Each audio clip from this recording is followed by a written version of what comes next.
Hey, welcome once again to Aids and Arts of English.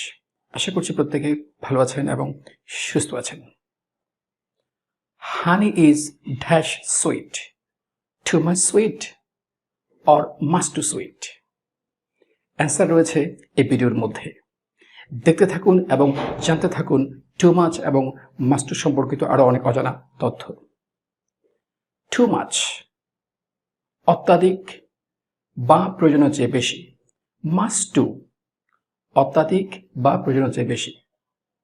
দেখা যাচ্ছে অর্থের দিক থেকে এই টু মাচ এবং মাচ টু এর মধ্যে তেমন কোনো পার্থক্য নেই, তবে সেন্টেন্সে ব্যবহারের দিক থেকে এদের মধ্যে বিশাল পার্থক্য রয়েছে।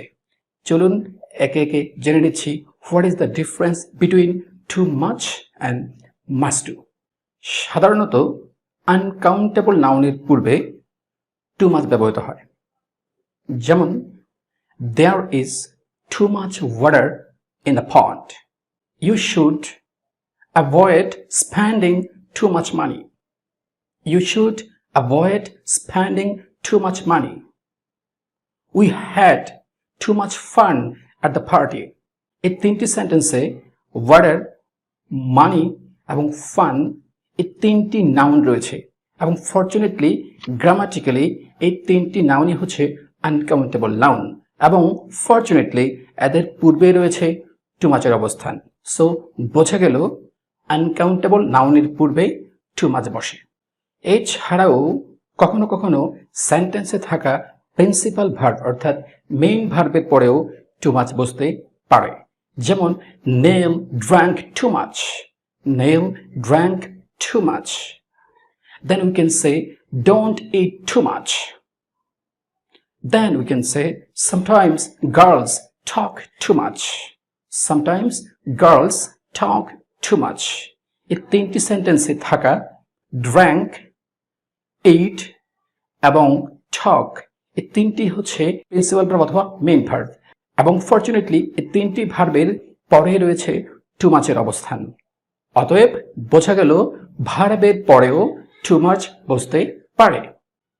টু মাচের এই দুটি ব্যবহার ছাড়াও রয়েছে আরো একটি ব্যবহার, সেটি হচ্ছে কখনো কখনো সেন্টেন্সে টু মাচকে দেখা যায় ইনফিনিটিভের পূর্বে, অর্থাৎ ইনফিনিটিভ মানে হচ্ছে টু প্লাস ভার্বের বিশ্রম, অর্থাৎ এই টু প্লাস ভার্বের বিশ্রমের পূর্বেও কখনো কখনো আমরা টু মাচকে বসতে দেখি।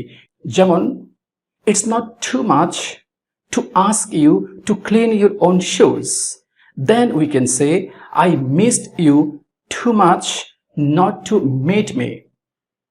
এই দুটি সেন্টেন্সে to ask এবং to meet এই দুটি হচ্ছে গ্রামাটিক্যালি ইনফিনিটিভ এবং ফরচুনেটলি এই দুটির পূর্বেই রয়েছে টু মাচের অবস্থান।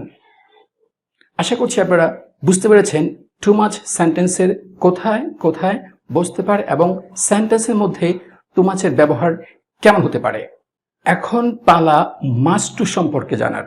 ইয়েস, মাস্ট টু এই ফ্রেজটি শুনতে একটু ব্যাখ্যা দেখালেও এটি খুব কমন একটি ফ্রেজ। এই ফ্রেজটিকে অর্থাৎ মাস্ট টুকে দেখা যায় সেন্টেন্সের মধ্যে অ্যাডজেক্টিভ কিংবা অ্যাডভার্বের পূর্বে বসতে। The system is much too complicated. English grammar is not much too difficult. Honey is much too sweet.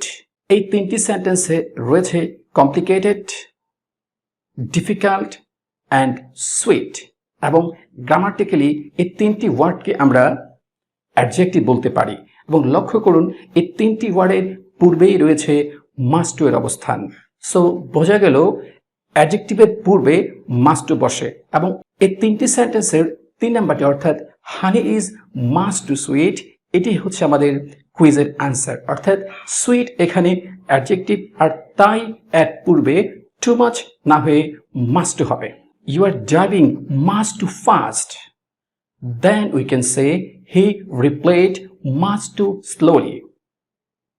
এখানে ফাস্ট এবং স্লোলি এই দুটি হচ্ছে গ্রামাটিক্যালি অ্যাডভার্ব অ্যান্ড ফরচুনেটলি এই দুটির পূর্বে অবস্থান করছে মাচ টু। আশা করছি টু মাচ এবং মাচ টু সম্পর্কে যদি আপনাদের কোনো কনফিউশন থেকে থাকে, এই ক্লাসের মাধ্যমে এই কনফিউশন আপনারা কিছুটা হলেও দূর করতে পেরেছেন। আজ এই পর্যন্ত, ভালো থাকবেন। টাটা।